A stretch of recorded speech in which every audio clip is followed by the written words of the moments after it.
Kira-kira nanti masuk surga? Nah, ini baru botak, baru masuk surga nggak? Oh, lewat mana? Lewat mana? Lewat tazkiyatun nafas. Kenapa? Karena ini sebagai upaya membersihkan jiwa agar semangat beribadah dengan akhlak yang mulia. Kenapa demikian? Karena kita banyak mendapatkan orang beribadah nggak ada akhlaknya, ada nggak? Ada. Sholat pakaiannya seenaknya, nggak berakhlak. Kemudian membaca Al-Quran, mengatakan Al-Quran sembarangan, nggak berakhlak.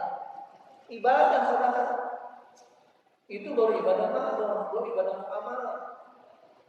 Kenapa? Karena kita sadar bahwa hidup kita ini totalitas ibadah. Kata Allah, wa ma khalaqtul jinna wal insa illa liya'budun.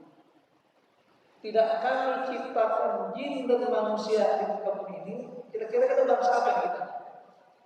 Bangsa jin atau bangsa manusia? Hah? Kita ini bangsa jin bangsa manusia? Bangsa manusia. Jin itu siapa kita? Jin itu siapa kita? Saudara kita juga. Kenapa? Sama-sama makhluk Allah. Makanya karena dia menganggap saudara, akhirnya dia sering datang menemui kita. Ada yang pernah ketemu sama jin? Belum. Mau ketemu sama jin? Ada yang suka pakai pakaian jin? Gitu. Ini teman-teman jin berarti. Jadi kita dalam hal ini berupaya untuk bagaimana memahami Allah ciptakan kita dari manusia ini pertama-tama untuk ibadah menyembah Allah SWT. Makanya kita perlu memahami bagaimana ketika kita bersihkan jiwa kita agar kita layak menjadi hamba Allah yang jika beribadah memiliki akhlak yang mulia. Maka kita akan awali dulu dengan memahami apa yang disebut tazkiyatun nafas. Artinya berupaya untuk membersihkan jiwa kita. Mungkin setiap hari kita bisa mandi untuk membersihkan tubuh kita, agar jangan sampai tubuh kita ada kotoran-kotoran. Bahkan Nabi Muhammad pernah ibaratkan ketika kita sholat 5 kali sehari, tiap hari kita 5 kali minimal berwudu. Kira-kira masih ada nggak kotoran yang nempel dalam diri kita ini? Secara logika tidak ada kotoran lagi. Kenapa? 5 hari dibasuh. 5 kali sehari basuh. Tetapi permasalahannya kira-kira pernah nggak kita menjaga kebersihan jiwa kita? Di mana jiwa itu sebagai pembangkit semangat kita beribadah dan hidup di muka bumi ini. Maka berpaham dulu tazkiyatun nafas. Jadi kata-kata tazkiyatun nafas secara bahasa mengandung makna. Dari kata-kata zakka yuzaki tazkiyatun wa zakatu. Apa artinya zakat? Yaitu membersihkan. Maknanya secara bahasa at-taharatu wan numu wal barakah.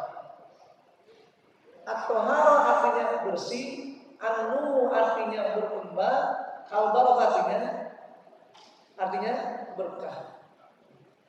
Makanya orang dikatakan berkah hidupnya itu jika kebaikannya meningkat terus. Bukan makin lama, makin tua, makin tidak baik, itu tidak berkah hidup. Kalau ada orang hidupnya makin lama, makin kaya dan hartanya itu baik, itu namanya berkah. Nah sekarang permasalahannya berkah secara jiwa kita gimana? Bahwa jiwa kita bersih dari segala kotoran-kotoran jiwa dan penyakit-penyakit jiwa ini. Makanya dalam ini kita katakan orang yang biasa membersihkan jiwanya termasuk orang yang beruntung. Kenapa? Karena kata Allah firman-Nya dalam surat Asy-Syams ayat 9, qad aflaha man zakkaha. Beruntunglah orang-orang yang telah mensucikan jiwanya. Kira-kira kalau jiwa kita bersih enak gak hidup? Enak gak hidup? Gimana rasanya? Tenang. Kenapa tenang? Karena jiwanya bersih, tidak ada kotoran jiwa yang melekat dalam diri kita. Mau makan pakai apa, opor ayam enak. Enak nggak? Enak. Mau tidur di atas kasur empuk, enak. Mau duduk di kursi yang empuk, enak. Kenapa? Karena jiwanya bersih, di depannya juga saling banyak menikmati. Tapi kalau jiwanya kotor, jangankan makan pakai opor ayam, makan sama pete aja gak enak. Iya. Enak gak kita? Makannya sama pete doang, enak. Yang gak enak. Tapi paling penting bagaimana jiwa kita menerima atau tidak. Maka kebersihan jiwa adalah sebagai upaya kita untuk bisa hidup dengan penuh ketenangan. Karena kata Allah sini, qad aflaha man zakka. Beruntunglah orang yang telah membersihkan jiwanya. Kenapa demikian? Karena Allah menciptakan kita diberikan dua kecenderungan jiwa ini. Wa nafsi wa ma sawwaha. Demi jiwa yang Allah bentangkan dalam ciptakannya ini. Kemudian fa'alhamaha fujuraha wa taqwa. Allah ilhamkan jiwa itu dua kecenderungan. Ada yang baik, takwa, ada yang fujur, yang maksiat terus. Sekarang permasalahan jiwa kita ini jiwa yang mana? Yang selalu mengandung kebaikan atau yang belum mengandung maksiat? Yang mana kira-kira? Udah berasa belum? Hah? Jiwa kita ini jiwa yang tenang atau jiwa yang senantiasa mengundang maksiat terus? Rasanya gimana kira-kira? Kita akan lihat nanti. Kira-kira di mana posisi kita semuanya. Makanya tadi secara bahasa yang namanya tazkiyatun nafas adalah berusaha untuk membersihkan jiwa ini. Adapun secara syar'i yang namanya tazkiyatun nafas adalah usaha pembersihan jiwa manusia dari segala penyakit-penyakitnya. Mana penyakit jiwa itu? Yaitulah sifat-sifat yang buruk yang muncul pada diri kita sebagai manusia. Contoh namanya, dalam hubungan kita kepada manusia seringkali muncul sifat hasad atau hasad, sifat dengki. Melihat temannya lulus lebih dulu, nilainya bagus, dia dengki. Berarti ada sifat hasad dalam dirinya. Orang yang punya sifat hasad enak gak hidupnya? Nggak enak. Kenapa? Nggak pernah tenang melihat orang senang. Makanya kalau kata Agim, hidup itu jangan SMS atau SMS. Susah melihat orang senang. Tapi hiduplah dengan pola SMS. Senang melihat orang senang. Kalau saudara kita mengalami kesenangan, kita bahagia nggak? Bahagia nggak? Benar. Berarti sifat hasad sudah mulai hilang dari diri. Tapi kalau kita melihat saudara kita, tetangga kita mendapat kebahagiaan, kita jadi murka, kita kesel, kita benci, berarti bagi kita ada sifat hasad. Itulah penyakit jiwa. Maka dikatakan Rasulullah, iyyakum wal hasad. Hindari dari sifat hasad. Kenapa? Fa innal hasada ya'kulul hasanah kama ta'kulun nar al-hatab. Karena sesungguhnya sifat hasad itu bisa memangkas segala kebaikan yang kita ukir di dunia ini seperti api membakar kayu bakar. Pernah lihat kebakaran? Ada rumah kebakaran, kira-kira langsung ludes habis itu pelan-pelan. Pelan-pelan awalnya dindingnya dulu atau kusennya dulu kebakaran, terus merembet sampai pada atapnya, terus akhirnya sampai ambruk. Nah begitu pula hasad. Jadi memakan kebaikan kita lagi ukir, dikit-dikit habis lama-lama. Kenapa? Tanpa kita rasa. Karena sifat dengki itu. Maka lagi kita katakan namanya usaha untuk membersihkan jiwa manusia dari segala penyakitnya dengan beribadah kepada Allah secara ikhlas dan bebaskan sifat buruk terhadap manusia dan Allah Taala.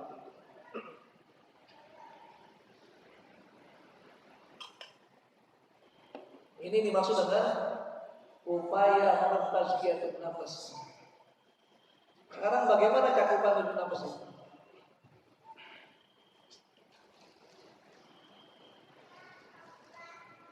Yang pertama, Tazkiyatun nafs itu meliputi untuk memahami kondisi hati jiwa kita.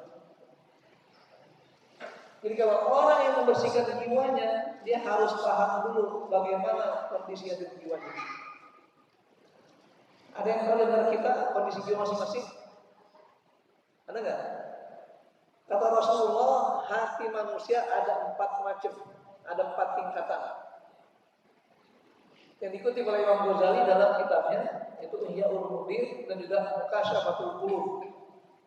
Dan ini diambil dari syarahnya lagi, atau keterangannya dari kitabnya Said Hawa tentang kitab Tazkiyatun Nafs.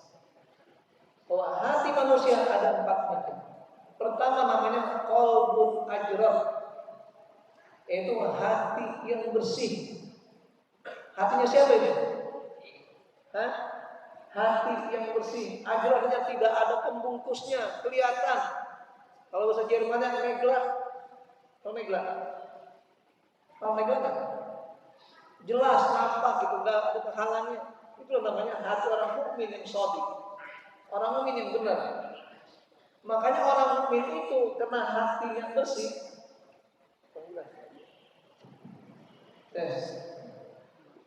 Orang mukmin jelas. Jadi kembali kita ulangi. Jadi untuk kita bisa memahami tazkiyatun nafs, langkah pertama kita harus mampu memahami kondisi hati jiwa kita. Kenapa? Karena hati rupanya ada 4 macam yang Allah ciptakan kepada manusia. Pertama namanya qalbun ajrad, artinya hati yang bersih. Kenapa bersih? Karena tidak ada penghalangnya, nggak ada pembungkusnya. Sehingga hati bersih ini mudah menerima cahaya keimanan dan mudah memancarkan keimanan orang lain. Kalau kita bergaul, berinteraksi dengan orang yang hatinya bersih seperti ini, maka yang tadinya kita nggak baik jadi mudah dapat kebaikan. Yang tadinya iman kita masih abu-abu mulai kelas terang kelihatan. Maka itu pentingnya kita bergaul dengan orang baik apa tujuannya? Biar kebaikannya menular pada diri kita semua. Kira-kira temannya baik-baik nggak? Baik-baik nggak temannya? Halo? Temannya baik-baik nggak? Harus yakin baik. Karena kalau nggak baik, nggak mungkin kumpul bareng-bareng. Jadi teman yang baik adalah teman yang senantiasa memahami tentang orientasi hidup temannya itu. Itu yang pertama, qalbun ajrad, hati orang mukmin yang shadiq, yang benar. Yang kedua ada namanya qalbun mahfuz. Apa yang mahfuz? Yang terhalang kiri kanannya. Sehingga apa? Hatilah hati orang yang sakit. Artinya hatinya sakit, bukan orang yang sakit. Kenapa? Karena merupakan hatinya orang mukmin yang masih menyimpan penyakit-penyakit dalam dirinya. Maksudnya bahasa artinya terhalang kiri kanan. Kalau kita ngetik mau buka, biasanya kita kasih kurung buka, kurung tutup. Nah, kalau kita ingin nulis di tempat itu, ini bisa bergeser di sini. Ibaratnya hati sakit begitu.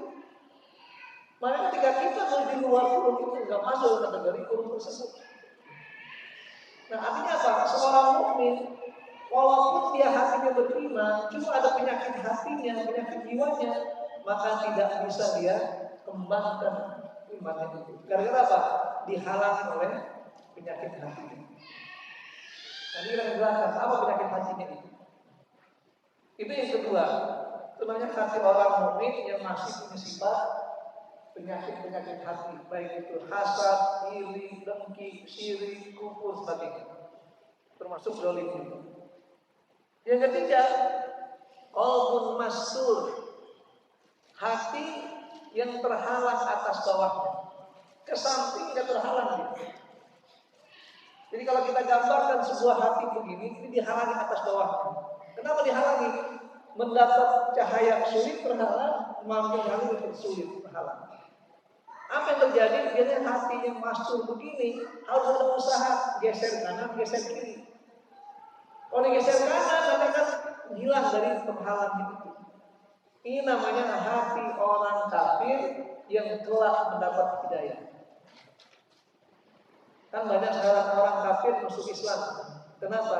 Karena hatinya namanya qalbun mastur. Setelah dia berusaha bertanya, berteman, kemudian dia coba baca ayat Al-Quran, terjemahannya dia pahami, kita dia baca, lama-lama dia geser hatinya, keluar dari penghalang itu. Akhirnya apa? Dapat sinar keimanan dan bisa mengajarkan keimanan berikut. Maka tidak sedikit sekarang ini para mu'alaf yang justru lebih kuat iman ketimbang orang iman sudah sejak awal. Ada begitu. Banyak sekali sekarang di antara yang sedang terkenal, seperti ada di kita ini seorang wanita mantan biarawati, namanya siapa? Ustazah Irina Hamdono, yang dia menyampaikan tentang bagaimana kesesatan dia di saat dia masih belum beragama Islam. Dan sekarang dia belajar begitu masif, begitu kuat pelajarannya, dia pahami agama Islam dengan sepenuhnya. Ini namanya qalbun mastur awalnya. Tapi dia dapat hidayah ketika geser kanan geser kiri. Dan yang terakhir namanya qalbun aghlaq, hati yang sudah mati terkunci rapat. Ibaratnya kalau ini hati sudah ditutup, digembok, dibongkar gemboknya. Kira-kira bisa keluar nggak? Bisa keluar nggak? Bisa keluar nggak kira-kira? Secara logika bisa keluar. Gimana biar keluar? Diledakkan. Diledakkan baru terbongkar juga hati orang kafir tulen.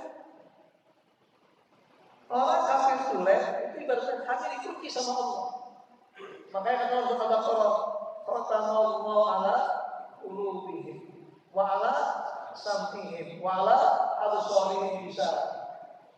Allah sudah kunci hatinya, bahkan waktu pendengaran penglihatannya dari hidayah. Karena itu kata ayat sebelumnya, innal ladzina kafaru sawa'un 'alaihim a'anzartahum am lam tunzirhum la yu'minun. Enggak akan beriman mereka udah terkunci mati hati. Makanya kita jangan sampai masuk golongan hati yang keempat. Minimal yang berapa?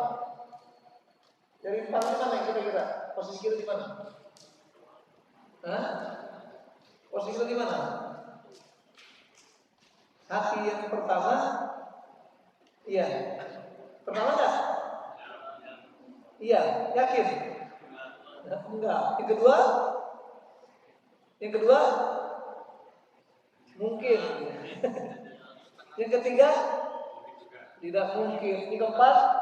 Apalagi? Maka minimal bertahan pada posisi kedua. Kalau sudah bertahan posisi kedua, lama-lama bisa naik ke peringkat pertama. Tapi kalau dia tidak pernah berusaha untuk membersihkan jiwanya, nggak pernah sampai tingkat pertama. Nah, makanya tadi kita katakan yang namanya akhlak dalam hidup itu berangkat dari bersihnya hati dulu. Karena akhlak meliputi semua aktivitas, sifat dan sikap menurut akhlak. Makanya Rasulullah SAW dipuji oleh akhlaknya, bukan hanya amal perbuatan saja. Coba lihat nabi-nabi lain pujiannya, tidak sampai pada kata akhlak.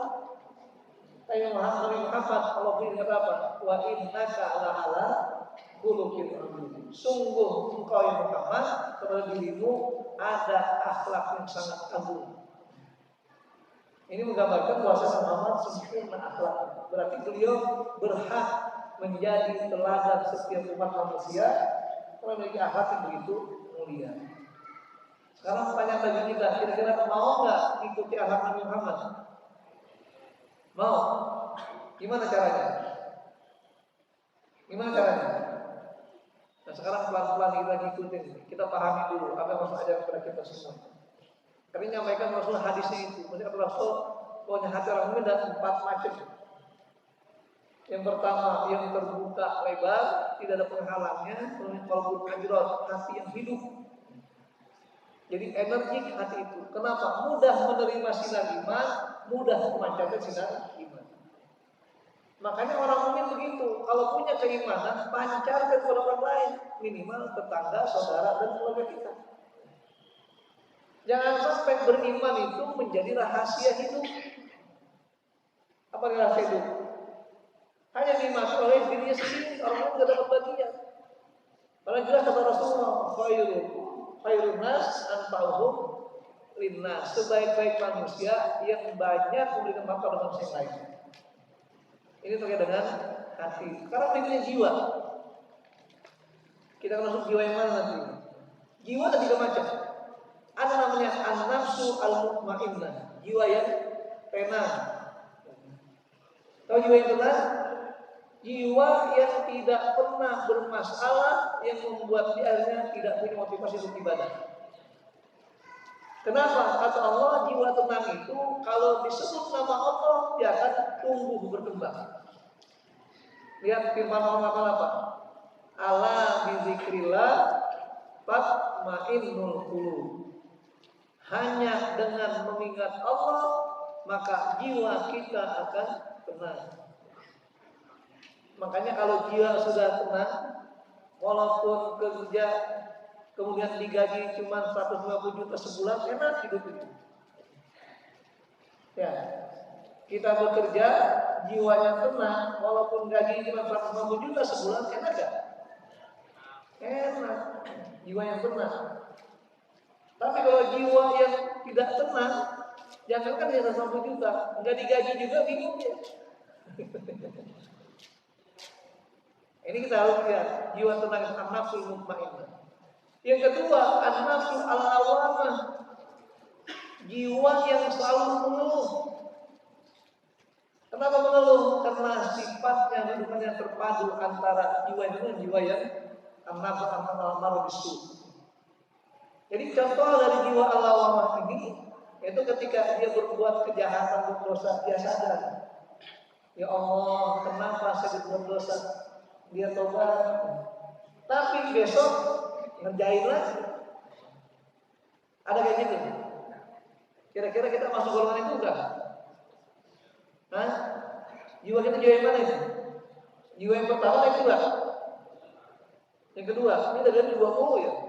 Iman hatinya hati nomor 2. Kalau nomor 2 salah ya. Jadi jiwanya jiwa nomor 2. Hatinya hati nomor 2 juga.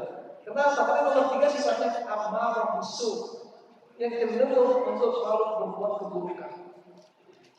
Lihat pernyataan seorang wanita yang pernah menggoda Nabi Yusuf alaihissalam.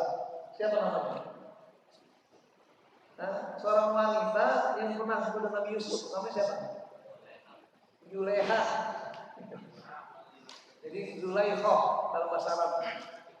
Apa kata beliau dalam Al-Quran kisah Allah Taala? Wa ma ubari'u nafsi inna nafsa la'amaratum bisu. Saya tidak mampu bebaskan diri dari pengaruh jiwa yang jelek. Kenapa? Karena jiwa yang benar mengajak saya untuk berbuat kejelekan terus. Buktinya apa? Melihat keelokan Nabi Yusuf, akhirnya tidak tahan untuk melampiaskan keinginan. Itulah namanya an-nafsu al-amarah bisu. Makanya kalau kita memiliki jiwa seperti ini, hidup gak akan tenang. Kenapa gak tenang? Karena orientasinya berpikirnya gimana bisa jahatin orang, gimana mencelakai orang. Tadi saya katakan, temannya Jaya berhasil, dia iri, dia jebak, dia tidak melakukan sesuatu yang sifatnya membahayakan temannya. Berarti jiwanya dalam keadaan al-amarah bisu. Ini cakupan pertama dalam memahami tazkiyatun nafs. Kenapa? Karena ibarat kita datang ke dokter, kalau kita sakit, maka dokter tanya dulu, diperiksa apanya? Suhu tubuh kita dulu kan, dipegang. Oh ternyata panasnya cuma 3 kilo, 3 kilo. Kayak kemarin di Palembang, pas turun dari pesawat, masuk bandara, dicek pakai sinar itu. Ternyata apa? Terinfeksi dengan virus yang lagi tenar. Corona atau corona? Corona. Jadi pahami dulu objeknya, jiwanya itu atau jasadnya kalau orang sakit begitu. Setelah itu baru berikutnya. Yang kedua adalah bagaimana memahami jenis penyakit hati. Setelah kita tahu jiwa kita tipe yang mana, maka kita tahu kira-kira penyakit apa yang masuk dalam jiwa kita ini, hati kita ini. Ini saya katakan kalau saya sebut jiwa atau hati sudah saya sama. Nanti kita lihat kedudukannya gimana? Perbedaan antara hati dan jiwa ini. Nah, memahami jenis penyakit hati yang pertama ada yang berhubungan hak Allah. Apa penyakitnya itu? Syirik. Jadi menyebut Allah penyakit hati. Jadi hubungan dengan Allah. Makanya apa? Kalau orang berbuat syirik kepada Allah SWT, nggak ada manfaatnya di sini. Bahkan di akhirat pun Allah nggak memberikan apa-apa. Ketika dia bertanya, ya Allah mana pahala buat saya? Minta karena harus keuntungan itu. Kenapa? Menanding kalau dengan yang lain. Padahal jelas-jelas dalam surah Al-Ikhlas kita hafal semuanya. Akhir surat ayat-ayatnya kan begitu. Surah Al-Ikhlas. Akhirnya apa? Akhir ayatnya apa? Lam yakul lahu kufuwan ahad. Lam yakul lahu kufuwan ahad. Artinya apa? Tidak ada sesuatu bagi Allah. Tidak ada yang bisa menandingi. Kenapa? Karena orang yang mendapat Allah tandanya orang yang mendapat mereka berdasarkan. Maka dinamakan surah Al-Ikhlas kenapa? Karena hanya orientasinya mendapat balasan dari Allah saja. Nah ini kita lihat pertama syirik. Yang kedua sifat nifaq, nifaq, munafik. Munafik itu apa artinya? Munafik cara bahasa dengan izharul iman wa ibtalul kufri. Menampakkan diri seperti orang beriman padahal dia memendam kufur dalam hati. Makanya orang munafik dikenal dengan dzul wajhaini, orang yang bermuka dua. Pertama muka tembok, kedua muka minyak. Itu munafik. Kenapa? Orang munafik ingin mencari kesenangan di dua pihak. Jadi kalau orang berdiri pada dua kaki yang berbeda, maka itu munafik. Maka kita lihat fenomena munafik. Lihat Abraham bisa apa? Wa idza laqul ladzina amanu qalu amanna. Jika mereka bertemu dengan orang yang beriman, dengan hai manusia, kami juga beriman seperti kalian. Wa idza khalau ila syayatinihim, kalau dia kembali pada golongan setan-setannya, qalu inna ma'akum. Mereka berkata, kami nanti bersama kalian. Inna nahnu musyrikun. Orang pada orang cuma ejek-ejek saja, olok-olok saja, enggak ada apa-apa. Itulah tipikal orang munafik. Makanya sifat nifaq inilah penyakit hati yang menyinggung perasaan Allah pada kita. Akibatnya apa? Orang munafik itu balasannya kata Allah apa? Innal munafiqina fiddakil asfali minan nar. Sesungguhnya balasan orang munafik itu adalah keraknya neraka paling dalam. Bayangkan. Pernah ngerasain panasnya neraka? Belum pernah. Pernah ngerasain kesiram timah baja? Apa namanya? Leburan baja? Itu aja udah nggak bisa kita, apalagi panasnya neraka. Dan orang munafik di keraknya paling dalam. Sehingga pusatnya panas di situ. Itulah orang munafik. Kenapa? Seimbang dengan perbuatannya yang membuat orang terkekeh pada dunia. Makanya kita katakan lebih baik kita bermuamalah dengan orang kafir, jelas perbedaannya, dibanding bermuamalah pada orang yang munafik. Kenapa? Karena di perusahaan berbulu domba, harimau berbulu domba. Jiwanya jiwa harimau, bulunya bulu domba. Orang kalau lihat domba dipegang nggak? Dipegang, padahal jiwa harimau dipegang langsung dicapot, digigit. Nah, ini kita lihat orang munafik seperti itu. Kemudian yang ketiga sifat takabur. Apa dengan takabur dengan al-kibr? Bedanya apa? Kalau kibr itu adalah kesombongan yang masih pada tataran hati. Al-kibr. Lihat kata Nabi SAW dalam apa? La yadkhulul jannata man kana fi qalbihi dzarratan minal kibr. Jadi sifat sombong itu sedikit saja ada dari seorang manusia menyebabkan dia tidak akan masuk surga. Sombong itu. Ada berupa kabur, berupa tindakan. Jadi bukan sekedar sifat dalam hatinya, tapi sudah tampak dalam perbuatannya. Makanya ketika didefinisikan apa itu at-takabur, batarul haq wa ghamtun nas. Menolak segala macam bentuk konsep kebenaran dan mengacuh-acuhkan pendapat manusia yang lain. Jadi kalau ada kita dinasihati dan terima, itu namanya ada sifat takabur. Kayak sekarang ini nasihat bukan? Nasihat bukan? Nasihat dan orang mukmin harus saling menasihati. Kalau kita nggak ada nasihat ini berarti ada sifat takabur dalam diri kita. Kalau itu kita pelihara terus, kita pupuk terus, kita bina terus, maka tidak akan muncul dengan sifat tersebut. Itu yang takabur. Dan yang keempat adalah penyakit yang hubungan dengan hak Allah, sifat kufur. Apa itu kufur? Mengingkari zat Allah, ketauhidan Allah. Makanya kata Nabi, al-kufru millatun wahidah. Kekufuran itu macamnya banyak, hakikatnya satu. Ada yang kekufuran di bawah kemusyrikan, ada dengan kesombongan, takabur, ada yang dengan keangkuhan, ujub dan sebagainya. Makanya kita katakan Fir'aun itu kafir enggak? Fir'aun kafir enggak? Namrud kafir enggak? Kafir. Kemudian siapa yang kaya? Qarun kafir enggak? Kafir juga. Padahal awalnya Qarun itu pengikut Nabi Musa yang paling taat. Tapi Allah uji dengan kekayaan harta. Ditanya sama masyarakatnya, ya Qarun, dari mana sumber harta ini? Apa kata Qarun? Innama utila ilmi min indi. Ini semua mendapatkan kepintaranku mencari harta. Dengan kesombongan ukuran itu, Allah binasakan hartanya ludes habis. Makanya di dunia ini kalau orang hanya menyombongkan dengan kekayaannya, tidak ada apa-apanya di sisi Allah SWT. Allah binasakan gampang. Kayak sekarang negara-negara kaya itu kan mulai pada berjatuhan. Kenapa? Kesombongan.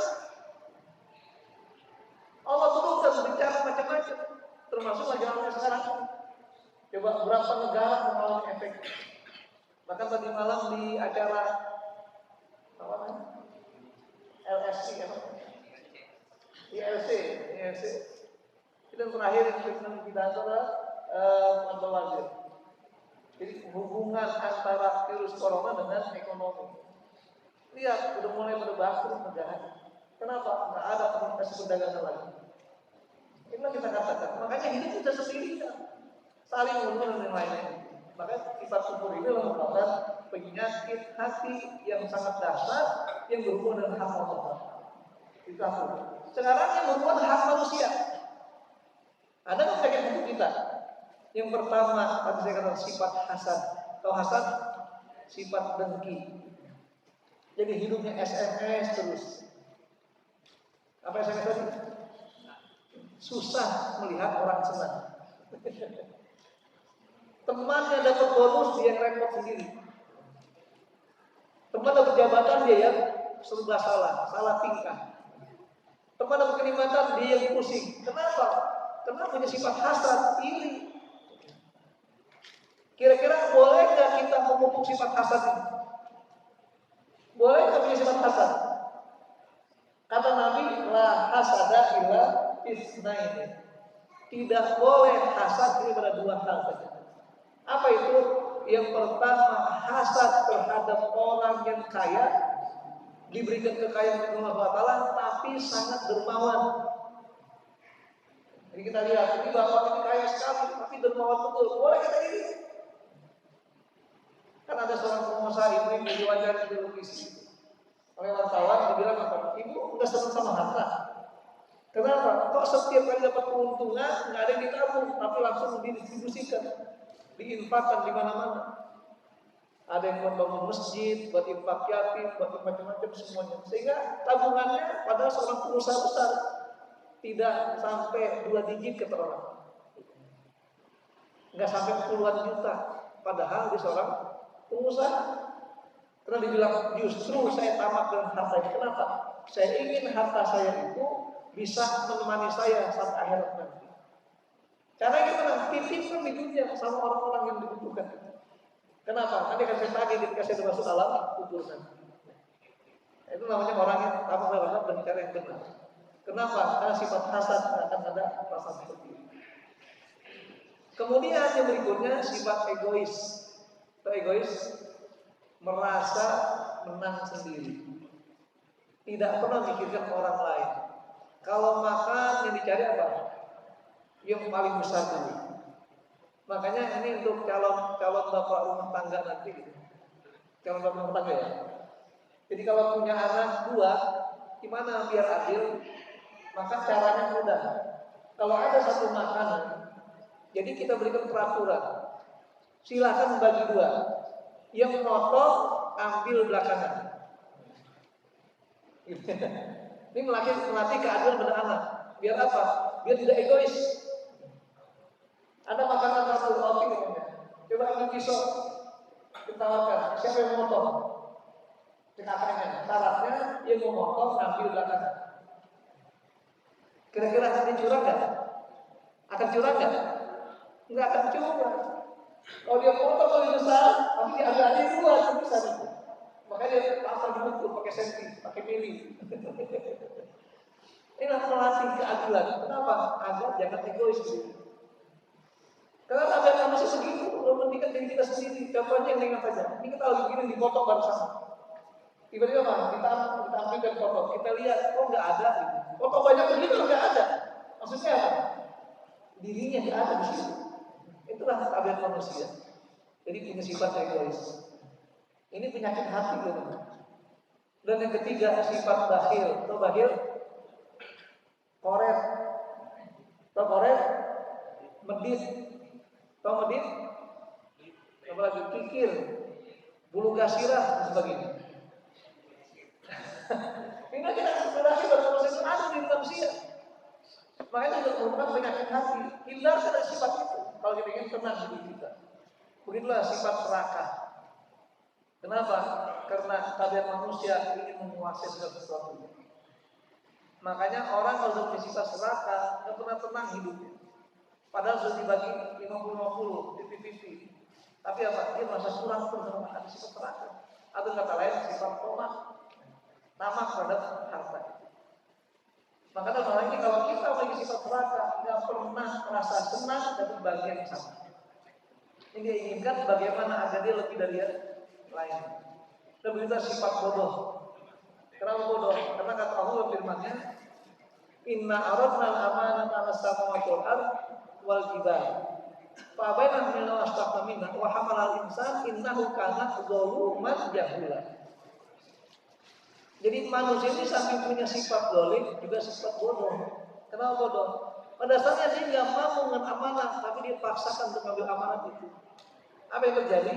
Dia lakukan khianat, dia curang, dia melakukan intimidasi, macam-macam. Kenapa? Tidak siap dengan amanat, jangan pegang amanat. Terpaksa berarti dalam keadaan bodoh. Dan yang terakhir sifat ujub. Apa itu ujub? Bangga terhadap diri sendiri. Dikit-dikit, kalau bukan saya, nggak ada yang bisa. Kalau bukan saya, nggak ada yang selamat. Kalau bukan saya, terus begitu. Makanya, kalau kita ingin mengukur kita punya ujub atau tidak, lihat saja. Ada seorang ulama memberikan satu bukti penelitian. Apa itu? Kalau seorang bicara 40 kata, keluar kata saya 3 kali, tandanya sudah ujub. Yang bakal lagi cerita ngomong gitu ya. 40 kata dihitung. Kira-kira muncul nggak kata-kata saya atau aku 3 kali? Kalau 3 kali berarti sudah ujub ya. Apalagi sampai 11 kali. Kan biasanya kita begini. Kemarin itu baru berapa itu? Kemarin itu saya pergi ke rumah teman saya.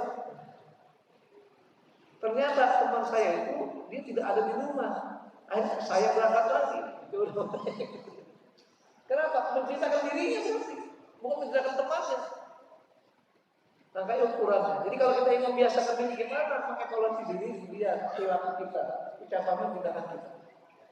Kalau kita masih selalu mengedepankan saya, berarti ada sifat ujub dalam diri kita ini.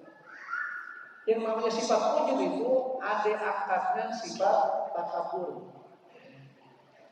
Berangkat dari ujub, lama-lama takabur. Berikutnya ingkar dan kufur. Itu memahami jenis penyakit hati. Sudah paham jenis penyakit hati ada dalam kita, maka bagaimana memahami pengaruh pada jiwa manusia. Yang ketiga, memahami pengaruhnya pada jiwa. Jadi kalau kita berobat, setelah dokter tahu kesimpulan tentang penyakit flu, ditanya pengaruhnya apa kalau flu itu?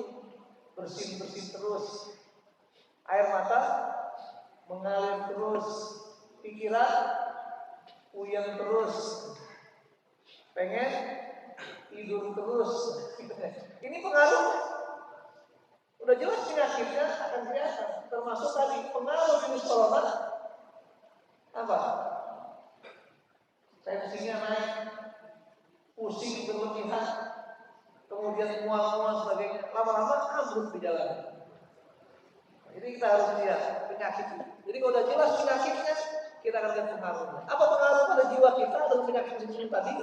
Pertama akan menghasilkan sifat malas. Jadi kalau kita punya sifat malas, katanya jiwa kita terkena penyakit. Mau kerja malas, mau pelatihan malas, mau dapat gaji malas, mau nikah malas, biar cepat baik, biar gak malas-malas. Ini kenapa? Pengaruhnya. Dan kita rasakan itu sendiri. Maka jangan tanya orang, kita merasakan. Yang kedua, sifat gelisah atau bingung. Kenapa gelisah? Karena penyakit hati muncul, kayak egois. Gelisah itu dia melihat orang lain bahagia. Sifat bahagia, melihat orang lain terus gelisah terus jadi. Dan juga sedih lalu. Orang lain dapat nikmat, dia yang sedih. Padahal namanya saudara itu apa? Sebenarnya teman baik itu apa? Kata-kata Arab, sodikuka man abkaka la man abhakaka. Temanmu yang baik adalah yang selalu menangisimu kalau kamu dapat musibah, bukan mentertawakanmu. Jadi kalau sekarang teman baik itu apa? Yang ada di meja makan. Pas meja makan runtuh, habis mendekat kabur. Ini namanya teman hanya di meja makan saja atau namanya apa? Dan juga sifat berikutnya pengaruhnya sifat frustasi. Artinya apa? Selalu mengeluh, selalu hilang motivasi hidup, dan akhirnya apa? Frustasi. Kalau sudah tahu tanda-tanda gejalanya, diagnosa sedemikian rupa, maka berikutnya pahami obat penawarnya. Ini cara kita belajar itu begitu. Pertama harus kenal jiwa kita apa. Kemudian kira-kira penyakit apa yang ada di kita. Setelah itu lihat pengaruh hidup kita, baru kita tahu obatnya apa yang cocok. Dan obatnya tergantung kebiasaan biasanya. Contoh, ada orang yang kalau sakit cukup dengan herbal saja sembuh. Tapi ada yang tidak akan sembuh kecuali dengan obat-obat kimia, apalagi obat yang paten. Kalau belum minum obat paten belum sembuh, berarti kebiasaan. Nah, manusia seperti itu. Ada yang terkena sifat lahir, cuma baru standar 1, level 1. Ini nasihati langsung sadar dia udah hilangkan bahaya, sembuh kan. Nah, tapi ada yang sudah levelnya level sangat atas, bukan intermediate lagi namanya, advance gitu ya, sangat tinggi. Jangankan dikasih obat, dinasihati, dikasih ujian pun tetap masih bahaya gitu. Jadi tergantung kondisi kita gimana. Makanya paham obat. Nah, obatnya adalah pertama zikir. Banyak ingat pada Allah. Kenapa? Dengan mengingat Allah akan tenang batin kita. Allah berjanji kepada kita firman-Nya, "Fadzkuruni azkurkum." Ingatlah aku, bisa mengingat kalian semua. Kalau ingat pada kita, gampang. Kayak nanti orang mau bekerja, baru daftar di pekerjaan, dikenang sama majikan sama bosnya, maka cepat naik pangkatnya. Kenapa? Diingat terus. Saya merasakan dulu ketika bekerja di tempat, itu apa? Jadi buah bibir di keluarga bos. Kenapa? Kita merasa terkesan. Akhirnya apa? Kita terus levelnya meningkat terus, tanpa kita minta ada tawaran-tawaran. Tapi kalau kita nggak dikenal, sembunyi-sembunyi itu nggak tahu itu. Makanya ingatlah ingat Allah, ingatlah aku akan ingat kalian semua. Yang kedua penawarnya meningkatkan kualitas ibadah. Jadi tidak cukup menjadi kesadaran dan tobat, tingkatkan volume ibadah kita itu. Yang tadinya kurang paham, pahami dengan baik. Yang tadinya masih malas-malasan, tingkatkan semangat. Yang tadinya coba-coba, laksanakan secara mendasar. Kemudian berikutnya fokus dalam ibadah. Apa di fokus? Ada aturan yang jelas. Sholat fokusnya gimana? Ikuti syarat dan rukunnya. Ibadah dengan baik dan fokus. Kemudian konsisten. Artinya apa? Jangan hanya seperti orang, apa istilahnya, angkat-angkat kuku gitu. Apa angkat ayam. Kalau lagi tanggal tua rajin ibadah, tanggal muda lupa. Berarti nggak konsisten. Kalau lagi miskin rajin silaturahim. Bila sudah kaya nggak pernah silaturahim. Ini karena tidak konsisten. Dan berikutnya optimistis itu. Kenapa? Kata Allah, wala tayasu min rahmatillah. Jangan putus rahmat Allah Taala. Kenapa? Orang mukmin boleh frustasi, harus optimis. Termasuk menyongsong hari depan lah optimis. Karena yang punya masa depan siapa? Hanya orang muslim. Bayangkan. Ini Rasul mengatakan yang punya usaha orang muslim saja.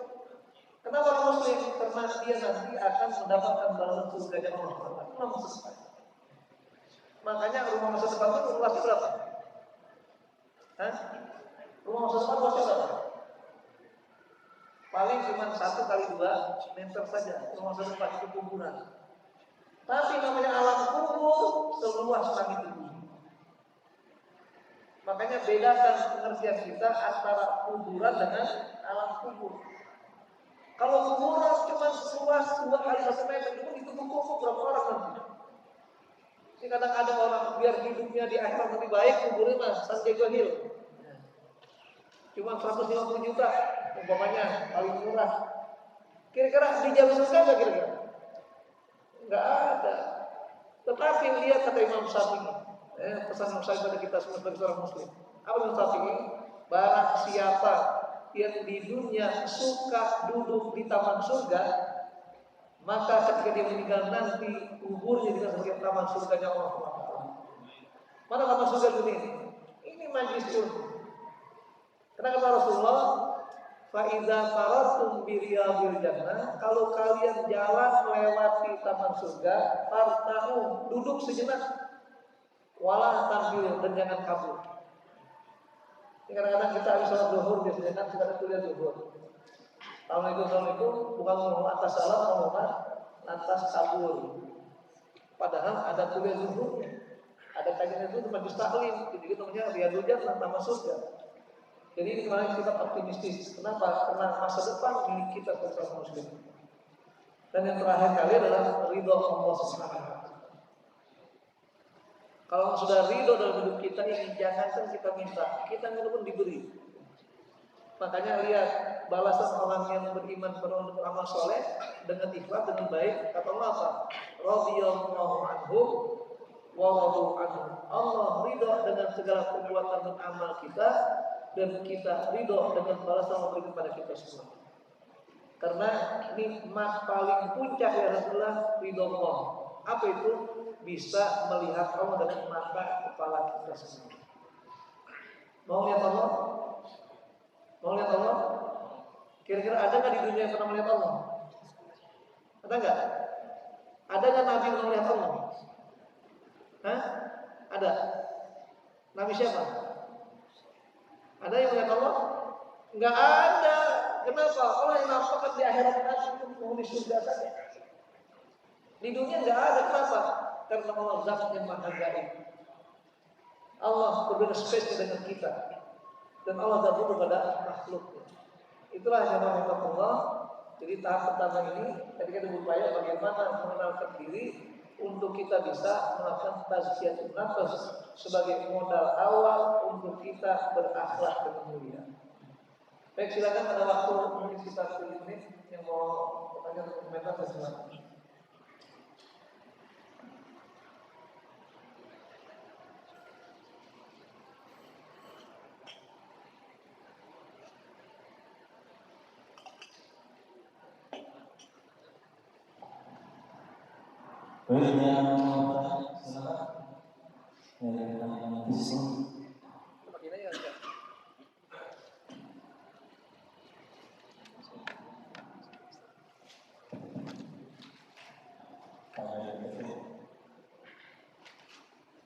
Assalamualaikum warahmatullahi wabarakatuh. Saya ingin bertanya dalam rangka membersihkan jiwa tadi ya Ustaz. Itu kan kita banyak mengenal yang namanya ruqyah. Apakah ruqyah itu boleh dilakukan dalam rangka membersihkan hati, dan apakah boleh diri kita pribadi meminta kepada ahli yang dalam bidang ruqyah itu untuk meruqyah kita? Terima kasih. Pertama, ruqyah itu biasanya adalah mengobati penyakit hati kena pengaruh bisikan-bisikan jin. Jadi jin itu dengan sifat setan yang membisikkan kita, sehingga kita terlena dengan bisikan tersebut. Akhirnya ketika mau sholat malas, kenapa dibisikkan jin? Udah sholat kamu capek-capek aja. Ketika melihat orang menghina tertimpa, dia benci, kenapa? Nanti kamu akan sakit atau pulang. Itu bisikan-bisikan. Jadi ruqyah bukan bagian dari tasyiatun nafas. Kenapa? Karena sifatnya ruqyah itu hanya untuk membebaskan dari pengaruh jin. Ada sifat-sifat ini penyakit hati itu kan hanya dari jin, dari diri kita juga. Walaupun kita katakan setan itu sebagai sifat dari jin tersebut membisiki kita.